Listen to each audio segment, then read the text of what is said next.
O contrário também é verdade. This is a journey into sound.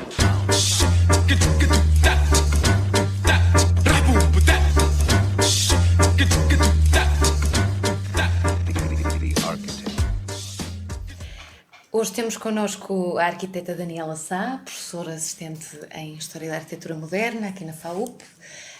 Bem-vinda, professora. Obrigada pelo convite. Este convite nasce um bocadinho na relação que vamos tendo na faculdade, como professora, que foi minha professora. Lá está. E o interesse nasceu muito do seu percurso, que acabou por ramificar entre a arquitetura, a editora, que criou posteriormente, etc. Portanto, eu gostaria de começar a falar, a partir do começo, naturalmente. Portanto, onde é que nasce esta ligação à arquitetura? O porquê de ter escolhido este curso? É isso. Sim, bem, não tenho propriamente assim um daqueles momentos de revelação em que percebo que é claramente a arquitetura que devo seguir, mas foi uma espécie de, não sei, de uma natural consciência, ou pelo menos foi uma opção clara, mas nunca assim com uma espécie de intensidade muito grande. Ela acompanhou, pronto, aquele final da adolescência, etc., em que eu isso sabia muito claramente que eu queria seguir alguma coisa relacionada com as artes. E eu acho que talvez tenha escolhido a arquitetura porque me pareceu entre todas aquela que me abria mais portas. Portanto, eu não me sentia muito restrita. Nem tecnicamente, nem nas possibilidades do que é que poderia fazer. Não sei se é tanto assim ou não, mas eu acho que isso foi uma coisa, um fator decisivo para ter escolhido a arquitetura. Sentir-me relativamente liberta para poder mexer à vontade no futuro. Também, quer dizer, talvez isso coincidiu com o momento em que os meus pais construíram a casa própria. E, portanto, isso deve ter acontecido por volta dos meus 13, 14 anos. E eu creio, pelo menos assim que me dizem os meus pais, que isso me marcou de alguma maneira. Eu lembro-me de sair da escola rapidamente, tinha que passar pela nossa casa antiga para trocar de roupa para conseguir ir à obra. E então nós tínhamos uma equipa muito simpática de trabalhadores e que, portanto, de alguma maneira me acolheram e eu estava ali como servente do servente do servente e deixavam-me passear ali à vontade. E eu gostava muito desse lado tectónico, muito da prática, de perceber o peso das coisas, o cheiro da obra, fantástico. E eles eram especialmente simpáticos, desde que eu tenho alguma experiência profissional de ambiente de obra. Eu sempre tive ótimas experiências nisso. Poucas, mas as que foram sempre muito simpáticas. Mas eu percebo que aquele, talvez por ainda ser um pouco uma criança, etc., ou por me manifestar muita curiosidade, não sei, mas que me acolhiam até com alguma ternura. E então eu passeava pela obra, talvez isso me tenha influenciado a perceber que a arquitetura poderia ser uma hipótese. E depois a entrada na Faculdade de Arquitetura do Porto, vinda de Porto Alegre, sabemos que é natural. Mais ou menos. Sim, porque eu saí de Porto Alegre aos 4 anos. Sim? Sim, portanto, é quase uma espécie de origem mítica, porque ela na verdade não tem grande consequência, não tem família em Porto Alegre, no Alentejo, etc. É mesmo uma origem mítica. Eu vivi muito tempo em Aveiro. Sim. E portanto é daí que saí, ou seja, uma espécie de uma hora de distância do Porto, e sempre tive uma relação muito forte com o Porto. A família da minha mãe é do Porto. E portanto havia por um lado essa natural convivência com o Porto, e também porque eu sabia claramente que esta era uma faculdade diferente. E já na minha escola se falava muito de uma bipolaridade entre escolas de Lisboa e Porto, e que portanto eu, ainda sabendo muito pouco, senti essa divisão e era uma clara adepta fervorosa da escola do Porto. E então decidi que aqui poderia ser uma hipótese. Claro que sim. E o primeiro ano veio satisfazer as expectativas. O primeiro ano, como também implicou mudar de cidade, implicou um pouco também parar com tudo o que eu fazia de outras coisas à volta. Eu estudei no Conservatório de Música, era uma péssima oboísta, durante muitos anos. Eu estudei no Conservatório 8 anos, não tinha nenhum tipo de qualidade musical. fazia teatro amador ao mesmo tempo, durante 2 ou 3 anos, fazia fotografia e, portanto, ao vir para o Porto isso coincidiu com um pouco essa ruptura das outras coisas que fazia. Mas também coincidiu com este momento de abertura a uma cidade totalmente nova. E, portanto, foi um ano hiper rico a vinda para o Porto. Isto foi em 2002, correto? Talvez, não sei bem, Peraí. não faço ideia, mas é possível. Mas lá está, estamos a falar de um Porto diferente. Hoje em sim. dia já não tem nada a ver. Sim, nada a ver. É um Porto que ainda era um Porto em que na altura se dizia para não passar no interior da Rotunda da Boa Vista, que era um sítio muito perigoso. Poderá a escola também ter sofrido Essa transformação. essa transformação? Eu creio que sim, bastante. É inevitável. Não sei se é bom ou se é mau, é inevitável. Eu acho que isso por si só é uma coisa boa e até da ordem da natureza, não é? Nada se mantém ou decresce ou cresce em tudo, na agricultura, etc. Claro. E portanto isso é inevitável que aconteça com a nossa escola. No ano em que eu entrei, no primeiro ou no segundo, coincidiu com... sentia-se ou falava-se com a saída dos grandes regentes da faculdade. Sim. Que era...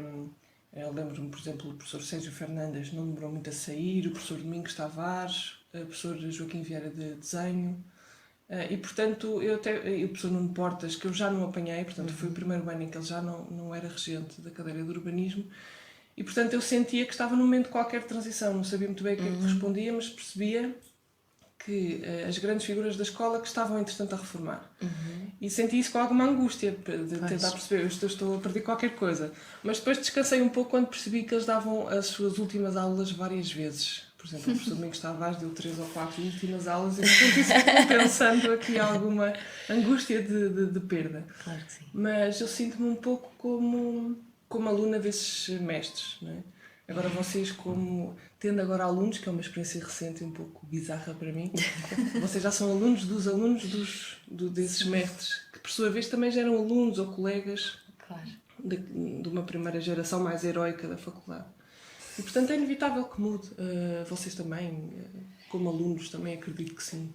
Claro, eu isso também como professora. pode significar uma coisa muito boa, sem dúvida. Mas a professora sentia que de alguma maneira os alunos participavam nessa transição, nessa mudança? Ou foram apanhados um bocadinho de surpresa? Na altura em que eu era estudante, nós sempre tivemos uma associação de estudantes forte. Acho que era mais constante do que agora, pelo que me dá a perceber, de continuidade de tempo. As pessoas que estavam na associação vinham do segundo ano até saírem. Mas havia uma participação grande, sim. Havia um sentido de escola que era muito bonito de perceber. E, portanto, isso eu acho que de alguma maneira também não se perdeu. Eu espero que sim. Espero bem que sim. acreditar Queremos que na boa. Exatamente. Claro, mas lá está. Passando esta fase académica, eu não sei bem como é que as coisas se processaram desde então. A professora começou a trabalhar. Sim, portanto eu fiz um primeiro estágio ainda antes de acabar o curso, naquele 5º ano que na altura se tinha que decidir ou se fazia um seminário, portanto uma versão mais teórica, digamos, de acabar o curso, ou se fazia um estágio curricular, como se chamava, que era o primeiro contacto com a profissão. E eu não quis de todo, apesar de sempre me sentir mais naturalmente enquadrada, vocacionada, desperta e alerta para esta questão mais relacionada com a história e com a teoria da arquitetura, eu percebia talvez por isso eu precisava também de reforçar o outro sentido e eu estava hiper curiosa em passar já para o mercado de trabalho. A minha primeira experiência foi no dia seguinte a ter terminado as aulas, foi a correr, digamos, com uma proposta, uma oferta que se abriu de trabalhar com o arquiteto João Pedro Seródio. E que foram, creio que 9 meses, mais ou menos. Foi uma experiência super rica, ainda hoje me lembro bastante. E depois trabalhei com o professor Luís Vaz Carneiro e o professor Carlos Guimarães no escritório deles. 2 escritórios completamente distintos, de maneira de trabalhar, de tudo, também de anos de escritório muito distinto. Isso acho que me enriqueceu muito perceber o que é que um escritório pode ser. E de diferenças e como mesmo até na relação de cada colaborador com o projeto que está a trabalhar, no dia a dia, muito, que era uma coisa que me Essa transição, essa passagem foi feita de forma fácil ou foi abrupta? Não, foi fácil também porque eles já eram meus professores, portanto eu ia trabalhar com alguém que já conhecia. Sim. O arquiteto João Pedro Seródio tinha sido meu professor de projeto 4º ano. e também os dois arquitetos, o Luís Vaz Carneiro e o Carlos Guimarães, também tinham sido, de alguma maneira, se tinham cruzado bastante comigo na faculdade. Portanto, era uma coisa bastante natural e eu sentia que, de alguma maneira, isso também pertencia a uma das características da Escola do Porto, esta grande proximidade entre os escritórios dos arquitetos e a escola. Pois. E, portanto, eu percebia que estava ali a sentir um caminho natural. Por isso não senti nada dessas rupturas, Claro. ou de alguma estranheza. Isto já em 2009, talvez, sim, por aí. sim, sim. É capaz. Até 2011. Num momento difícil para a arquitetura. Sim. Pois. Sim, isso... a minha geração e também quem se formou 2 ou 3 anos depois teve uma coisa muito ingrata, que é apanhar uma enorme crise profissional quando estão a terminar o curso. Claro. Isso, quando alguém começa a lançar-se ao mundo do trabalho, a fazer as primeiras obras e haver uma crise e também uma espécie de pessimismo geral, é muito desgastante. Claro que sim. Isso, por um lado, acho que nos abateu muito, mas por outro lado, nos criou muita resistência a esta geração. E a maioria dos meus amigos, colegas da faculdade, está fora, vai ficar fora. Eu acho que nunca vão regressar. Ou mudaram de área disciplinar para coisas relativamente próximas, mas vizinhas. Ilustração, joalharia, moda. Tenho N casos disso. E que também talvez não voltem. Não é mau nem bom. Claro que sim. Mas há muito isso, eu acho que marcou imenso. Talvez agora eu sinto que já não é bem assim. Pelo menos o pessimismo acho que já não é tão grande. Sobretudo talvez mais em Lisboa, mas acredito também no Porto. Não sei se vai ser muito estruturado, ou seja, não sinto um crescimento profissional estruturado em que se reconheça o valor dos honorários dos arquitetos, o valor da profissão. Está muito ligado a estas insuflações económicas, parece muito superficiais, o turismo. E, portanto, ainda é muito frágil, mas é completamente diferente. Eu saí numa altura, em 2011, a altura da pura crise. Foi aí que, não tanto por isso, mas porque acho que total coincidências de timings, eu já estava nesse escritório a trabalhar mais ou menos há uns 2, 3 anos. E apetecia-me mudar um pouco de experiência. E, sobretudo, também tentar aquilo que eu sempre ambicionava, que era conseguir dedicar-me à investigação, à teoria, eventualmente experimentar dar aulas, perceber se isso seria um caminho para mim, pessoalmente. E, portanto, aí fiz uma candidatura à FCT, para uma bolsa de investigação, e que tive muita sorte em ter conseguido ganhar. E, portanto, a partir daí, digamos até agora, no processo que ainda não está totalmente concluído, mas está em vésperas disso, fiz portanto, o meu doutoramento, que de alguma maneira também me trouxe de volta à faculdade, e esta oportunidade de experimentar dar aulas, que é uma coisa muito singular. Mas tem sido uma boa experiência ou foi... Claro. E de alguma maneira abriu novos caminhos e...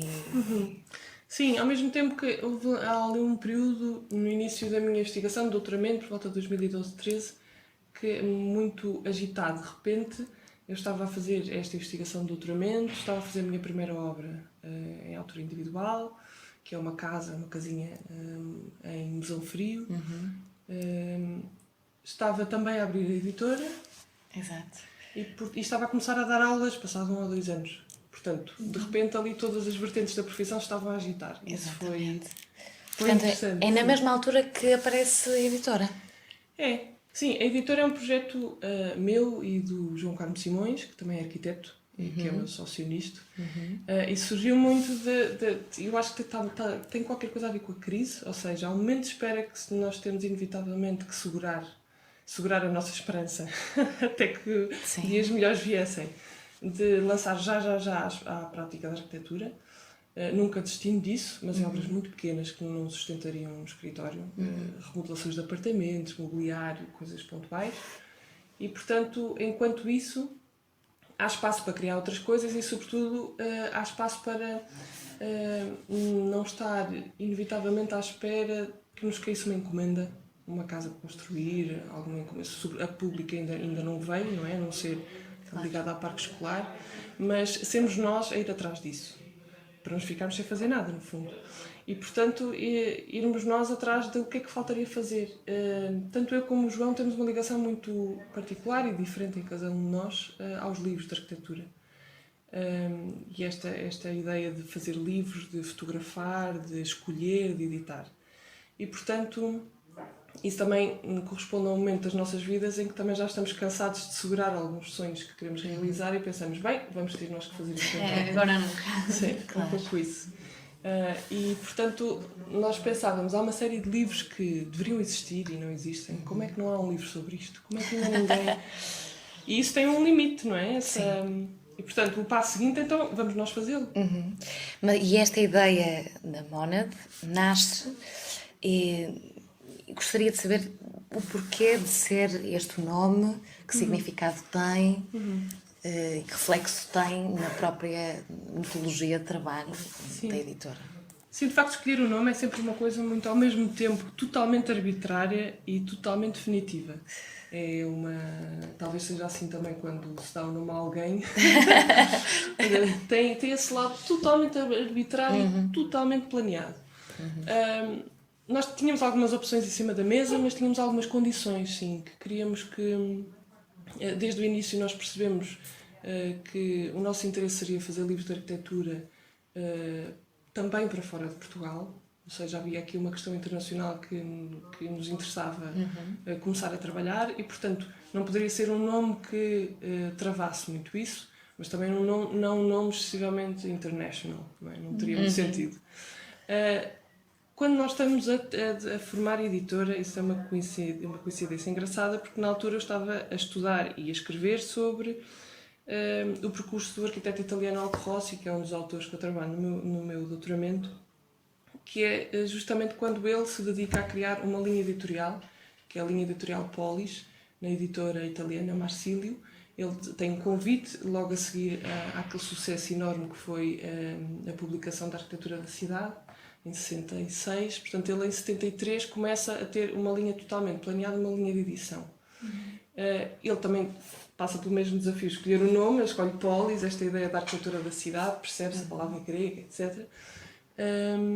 E, portanto, eu estava ali a acompanhar quase, perceber esse caminho no arquiteto italiano e a fazê-lo, uma coisa um bocado teórico-prática. O nome não vem daí, não vem sequer do mundo da arquitetura, vem de leituras simultâneas que me ajudaram muito também neste trabalho de tentar perceber uma ideia de construção da teoria de projeto, que é um caminho que passa pela disciplina da filosofia e que passa por dois autores próximos também, mais pessoalmente num caso, mas noutro muito pelo trabalho, que são o Paulo Tunhas e a Maria Filomena Mulder. Nesta segunda pessoa, portanto, nos livros que ela ia publicando, há uma parte em que ela fala muito sobre a ideia de Monad, que é uma ideia de Leibniz. Aliás, a ideia é mais antiga, mas Leibniz trabalha muito sobre ela, e ela põe este conceito em cima da mesa de Monad como uma unidade indivisível, uma unidade entre o espírito e a matéria, e a própria palavra também formalmente nós achámos interessante, porque tinha muito, não sei, formalmente as letras, nós optámos por uma caligrafia de minúsculas, e achámos que tinha qualquer coisa a ver com este espírito muito síntese da arquitetura, e portanto avançámos. É que entrou também o outro lado do arbitrário. Avançámos. Há um terá de ser, seja. Sim. Claro que sim, é mesmo. O vosso próprio logotipo reflete um bocadinho esta ideia de centro e de unidade. Sim, isso também foi interessante. Nós percebemos que esta palavra vinha com uma formalização gráfica. Quando nós fizemos a primeira investigação mais profunda sobre a palavra, sobre o conceito, pois é um conceito que anda em várias mãos, de Walter Benjamin, etc. Ele vem com esta figura, que é um círculo, uma circunferência, que tem no seu centro um ponto que marca esse centro, portanto a tal unidade. Este conceito tem, por exemplo, nas ciências exatas, na física, etc., tem equivalências ao átomo, por exemplo, essa ideia da unidade.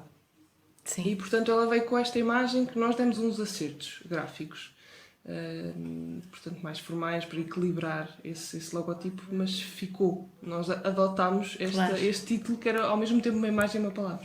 É muito interessante. Dizem ser uma plataforma para a criação de livros de arquitetura, fotografia, arte e pensamento. Conseguem interligar estas quatro... Pois isso deve ter a ver qualquer coisa com esta minha experiência da adolescência e de não me querer sentir presa. Ou seja, eu gostarei imenso do momento, e que vai acontecer com toda a certeza, em que publicaremos livros de poesia, etc. Para já, porque nós ainda não temos um catálogo muito grande, nós estamos no 7º livro, que vai, entretanto, ser posto a imprimir. Nós, por agora, nós temos dedicado a trabalhar melhor sobre coisas que conhecemos mais. Ou seja, só nos metemos nestas aventuras em matérias que dominamos melhor. E, portanto, as outras virão a seu tempo. Claro que sim. Eu gostaria de saber de onde é que nascem estas colaborações, porque sei que já trabalharam com o arquiteto Álvaro Siza, Sim. com o arquiteto Palmeiras da Rocha, já grandes nomes. Isso assim. é uma das coisas melhores de trabalhar na editora, é a oportunidade que dá, de repente, por um pretexto de fazer um livro, de conhecer uma imensidade de pessoas super interessantes, desde os tradutores até designers. A cadeia de produção do livro é uma coisa muito complexa e que nós agora nós temos vindo a aproximar-nos de a conhecer, e traz-nos este contacto que é incrível, de repente podermos, num momento, fazer um livro, que também é um momento relativamente curto, de ter contacto com no fundo, os autores que nós temos vontade de nos aproximar. Exatamente. Daí surgiram estes 2 livros. Todos os livros que nós fizemos até agora nunca foram frutos de um convite, poderiam ter sido, mas sempre foram livros que nós insistimos muito, tipo uma espécie de teimosia profissional, que acontecessem. E, portanto, fazem falta. Sim, foram os primeiros que nós percebemos que conseguiríamos fazê-los, porque também há aqui um lado pragmático. Nós não fizemos todos os que gostaríamos de ter feito, nem talvez os mais inevitáveis, mas foram os que conseguimos materializar agora, que é um lado também pragmático e importante. Claro. E queríamos nós começámos com o arquiteto Palmeiras da Rocha e logo a seguir o Álvaro Siza, que são, para nós pelo menos, os 2 arquitetos mais importantes vivos da língua portuguesa. Isso interessava-nos bastante. Claro, portanto, para além desta relação mais próxima com os próprios arquitetos, também vos têm permitido viajar bastante. E, Sim. Sei que estiveram em São Paulo durante algum tempo. Sim. O arquiteto Aldo Rossi diz que ele não sabe o que é turismo, porque ele viaja sempre a trabalhar. E também é um pouco isso que nos acontece. Nós viajamos sempre muito, também os 2. Tivemos há pouco tempo em Chicago, em Veneza, a propósito de lançamentos de livros diferentes. E são sempre maratonas de trabalho muito, muito extenuantes, porque vamos ver, por exemplo, em Chicago, vamos ver a obra do Mies van der Rohe, do Frank Lloyd Wright. E, portanto, são sempre oportunidades para ver ainda mais Claro que arquitetura. sim. Portanto, isto até mesmo em termos pessoais é muito gratificante. É sempre uma união entre investigação e produção ao mesmo tempo. Nós vamos com um plano de lançamentos ou de produção de um livro, mas ao mesmo tempo as ideias vão ganhando um teste de campo. Portanto, vamos fazendo investigação ao mesmo tempo. Alguma história interessante em algum dessas viagens, das tantas viagens? Bem, há sempre imensas peripécias.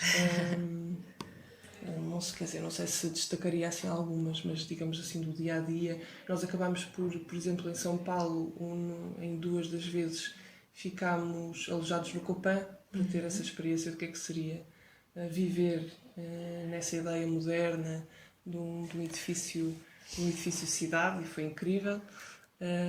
Foi bastante intenso, é engraçado isso.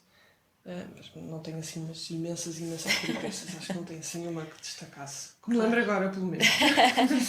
E do contacto com os arquitetos sai alguma experiência diferente? Sai. Saem sempre coisas muito parecidas. E mesmo do contacto, por exemplo, pela via da investigação com o arquivo do arquiteto Aldo Rossi. Eu estive em 2009, 2010, não, um pouco depois, 2013, estive no arquivo Maxi em Roma, no fundo a ver cartas, a ver manuscritos, a ver cadernos de notas.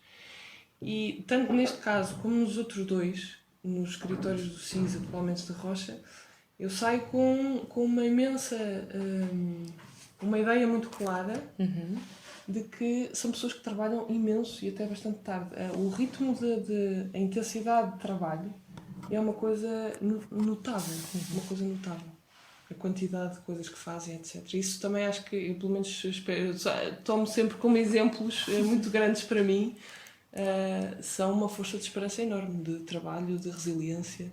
E depois há sempre, por exemplo, lembro-me de uma carta em que o Otto Rossi dizia que não podia ir a determinada reunião porque não tinha dinheiro para pagar o bilhete do comboio. Pronto. E, portanto, apanho-se de vez em quando assim também estas coisas muito do dia-a-dia, mas que são importantíssimas também para nos situar o que é que o nosso trabalho deve ser, ou seja, uma espécie de resistência aos pequenos entraves do dia-a-dia, problemas económicos ou de contextos mais gerais, mas que isso não impede nunca de conseguir, ou pelo menos termos essa teimosia de pôr-nos a trabalhar. Claro que sim. É verdade. Eu estive presente na apresentação do livro que fizeram agora, este último, Futuro Desenhado, ou Textos Escolhidos de Paulo Lemos da Rocha, e destaquei um que achei particularmente engraçado. Arquitetura como uma forma peculiar de mobilizar o conhecimento. Na altura falaram inclusivamente de uma história que ele relata aqui, tem a ver com a janela e a música do Tom Jobim, do Corcovado, e achei engraçado a relação que ele tem, muito, muito prática com as coisas, entre a arquitetura, com a própria construção, tudo na mesma linha. Eu não sei se, entre as conversas que tiveram com o arquiteto, se esta verdade é visível, se esta... Totalmente. O mundo da arquitetura brasileira é bastante distinto do da portuguesa e próximo ao mesmo tempo. É também uma outra estranheza. É que, sobretudo em arquitetos que vêm proximidade grande com Vila Nova Artigas, essa união, que não é união, é uma indivisibilidade entre a técnica, a construção e o espaço, e a ideia, e a política. Ele não vem por camadas, é tudo uma única coisa. E isso é muito, muito visível, também na arquitetura portuguesa, claro, mas tem uma outra expressão. É mais expressivo no Brasil, como tudo o resto. No Brasil é bastante mais expressivo. É verdade. Nós, por exemplo, temos, antes deste livro, nós lançámos o livro Civitas São Paulo, que é um livro da autoria do João, que nos demorou 2 anos a construir, muito, muito mais tempo para trás do João a ter esta ideia e a maturar o livro pensado. E, por exemplo, nesse livro estão, só para dar 2 exemplos disso, uma escola de arquitetura em São Paulo, que é a FAUSP, que é uma escola que não tem portas, que é uma grande praça com sombra, um essencial no Brasil, e que não tem uma porta de entrada. Claro que isso também me faz lembrar aquele problema que é muito caricato aqui na faculdade, que é de pessoas que vêm pela primeira vez a este edifício, não percebem qual é a porta de entrada. Da sua maneira, é uma faculdade que também não tem portas, porque não tem uma porta de entrada principal muito visível. Então não tem a porta, tem várias, e todos nós alunos recordamos daquele problema do homem quando vem entregar as pizzas, que fica sempre parado no relvado a perceber qual é que é a morada. É verdade, exatamente. Mas sim, nesse livro Civitas, tem algum momento, algum episódio que queiram... Eu sei que foi o João que idealizou este livro e que propôs aquilo, compila várias obras, correto? Sim, 19. Nós vimos cerca de 40, porque nós já vínhamos com um plano de coisas que até por curiosidade queríamos conhecer, queríamos ver, e depois ao estar lá nós estivemos com alguns amigos ligados à arquitetura em São Paulo e com o próprio Paulo Mendes da Rocha, que nos dizia, sobretudo o Paulo, não esqueçam destas obras. Por exemplo, ele falou-nos do arquiteto pouco conhecido entre nós e mesmo até entre alguns arquitetos brasileiros, que é o Salvador Cândia. É um arquiteto de uma geração, portanto, acima desta última geração de arquitetos em São Paulo, e que tem uma obra incrível. Portanto, nós com essas dicas depois alargámos imenso a nossa lista de obras. Claro. Não podemos visitar, claro, todas as que queríamos, algumas eram casas pessoais, bem tentámos, mas não, em um ou outro caso não foi possível.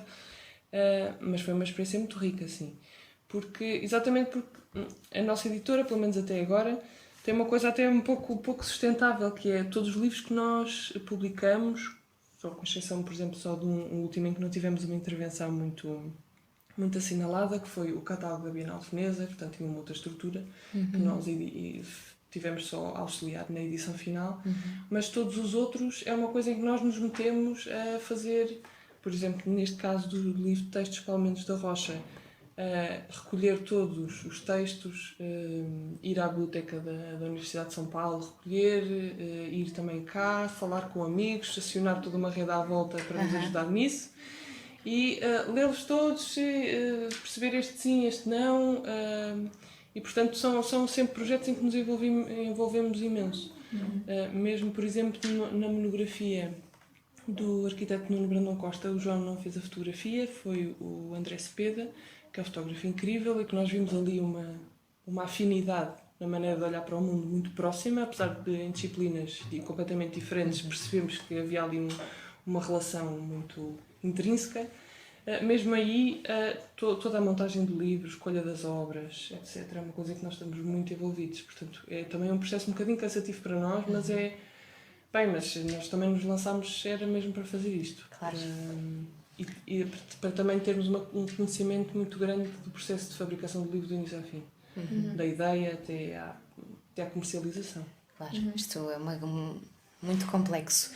Retomando aqui o Futuro Desenhado, os textos escolhidos de Paulo Mendes da Rocha, escolher textos é, com certeza, dos trabalhos mais complicados que existe. Sim, nisso ainda bem que somos dois, bastante diferentes, porque dá para falar sobre esse processo. Dá para trocar ideias. A dada altura achava que poderíamos tirar mais alguns parágrafos, a dada altura achámos que era melhor não, que deixar exatamente como está seria muito mais interessante. É muito curioso porque, assim como também na minha investigação, no doutoramento, este trabalho que se faz não é exatamente uma apologia pura e direta e literal destes arquitetos. Há muitas coisas uma outra coisa que o Paulo Mendes da Rocha dirá, com a qual eu não concordo totalmente, mas que me são super úteis até para me fazer pensar sobre isso. Claro. Sim. Já a visão que tem da arquitetura e um pouco do mundo em geral, que é muito particular e muito dele, tem imensas coisas que eu admiro. E, portanto, há por um lado essa admiração, por exemplo, também com o arquiteto com Aldo Rossi, mas que eu não consigo dizer que em todas as obras eu tenho uma adesão às obras. Tenho algumas obras. Então podemos dizer que até nesses aspectos a arquitetura é uma forma peculiar de mobilizar o conhecimento. Sim, claro. A arquitetura é até o próprio Paulo que diz, é talvez a última disciplina humanista. A medicina também será, de certeza outras. Mas isto pode ter qualquer coisa, como tinha já dito atrás, com essa ideia de liberdade, de estar muito liberta, de dado momento poder trabalhar sobre teatro e fazer cenografias, ou voltar à música, pensar sobre várias coisas. Portanto, a minha postura vocacional não é muito definida. Não é muito definida. Mas passa de certeza por isto de fazer livros, é uma boa, parece-me uma coisa muito eficaz de pôr uma ideia pública, de dar. Está aqui este lado muito também grande de generosidade, até porque é um projeto hiper difícil ter uma editora, portanto só mesmo se tiver esta linha de generosidade é que também funciona. E portanto há este lado de nos deixar trabalhar sobre várias coisas. E a arquitetura tem muito isso. De repente desenhar um hospital, desenhar uma escola, desenhar uma casa particular, um barco, carros, etc. Em que os arquitetos também foram chamados para entrar nisso. Tem muito este lado de liberdade. E também tem uma espécie que eu acho que nos ensinam, ou pelo menos eu senti-me ensinada nisso aqui na faculdade, que é uma espécie de grande descomplexo face à ignorância. Nós não sabemos muitas coisas. O arquiteto não é uma espécie de grande visionador do mundo, Mas, como eu aprendi muito bem nos escritórios onde eu estive, se não sabe, pergunta como é, e ficamos a saber. Se perguntarmos aos melhores, ficamos logo a aprender bem. Exatamente, é verdade. E isso a montar uma editora foi muito importante, porque era um negócio sobre o qual não sabia nada como processo, não é? Exatamente. Sabia como leitora, que eu acho que é a principal coisa, perceber o que é que o livro é. O livro resgatou muito, os livros, a leitura, resgatou muito dos meus longos verões de tédio na minha adolescência, em Aveiro, onde tudo é plano, e onde os verões a maioria deles são para estar em casa, abrigados do vento e do frio, e portanto os livros são uma salvação em muitas coisas. E portanto vou sempre trabalhar sobre isso. É muito interessante. Vocês têm uma frase que eu gostei bastante. Acreditamos no silêncio do livro em tempos acelerados. Achei que isto é uma coisa importante e que, lá está, pode eventualmente salvar todos. Isto mudou muito. Isto mudou drasticamente. Mesmo até, eu noto muito a maneira como eu investigo. A partir do momento em que há, ou qualquer investigador, a partir do momento em que há a internet, é totalmente diferente do que até... Não é melhor. E isso também é um pouco uma desilusão. Não é para eu ter acesso, por exemplo, a arquivos incríveis onde está tudo digitalizado que eu consigo ir mais longe. Portanto, isto não é uma coisa quantitativa. Mas é totalmente diferente. É que de repente eu estou a ler um manuscrito que o Boé escreveu em 1795. Faço zoom e até vejo os tremeliques da caligrafia. E já não preciso ir a Paris. É totalmente diferente. Claro. E, portanto, há aqui uma aceleração grande, sim. E, sobretudo, no domínio da imagem, que é só apenas uma das vertentes do livro, não é? Mas na parte da imagem é uma coisa que talvez seja alguma coisa que tenhamos de ter alguma cautela. Instagrams, Facebooks, etc. A imagem é super... Importante hoje em dia. Sim, é super saturada rápida, também. sim. Super saturada. Os livros que nós fazemos são um bocadinho livros para leitores radicais, que é... Tem 300 páginas, 350, não dá para folhear num instante e ver e ficar visto e siga ao próximo. Por alguma razão tem sido livros que, ver 19 obras, 350 páginas de arquitetura em São Paulo, ou ver 15 ou 16 do arquiteto Nuno Brandão Costa. São livros que implicam, até porque não são de expressão muito literal, são sobretudo livros em que mostram, o nosso interesse é mostrar as obras, não é explicar tanto o que é que nós achamos sobre elas, etc. Isso é totalmente secundário, mas tentar mostrar o que elas são, uma maneira de fazer arquitetura, pondo as coisas em cima da mesa, para dar para pensar. E, portanto, isso implica, tenho ideia que é bastante exigente para os leitores. Porque implica tempo para fazer isso, refletir, etc., para ver com cuidado. Mas é isso que fazemos. Muito bem. Todas estas viagens, digo viagens, estas experiências, tanto no mundo editorial como na escola, no trabalho da arquitetura em si, no contacto com arquitetos, etc., tem algum reflexo direto nas aulas, na passagem de conhecimento para os alunos? Sim, e ao contrário também. Vocês são uma grande viagem, porque eu estou sobretudo a dar aulas práticas, não é? Como vocês sabem. Portanto, a partir de um caso de estudo, uma ideia, um problema, que eu já até trouxe pensado de casa, refleti um pouco sobre aquilo, até já tenho uma opinião mais ou menos formada sobre aquilo. Vocês são os primeiros a falar e trazem uma ideia, um entrar no problema totalmente diferente. Totalmente. Isso é um bocado como experimentar comidas diferentes no Brasil. Portanto, vocês são uma enorme viagem e isso é totalmente fascinante. Claro que sim. Isso tem um equivalente de liberdade muito grande, até para mim. Eu acho que dar aulas faz arquitetos diferentes, talvez para mim também ser uma editora diferente, porque agita muito o pensamento, ajuda a não cristalizar, isso é importantíssimo.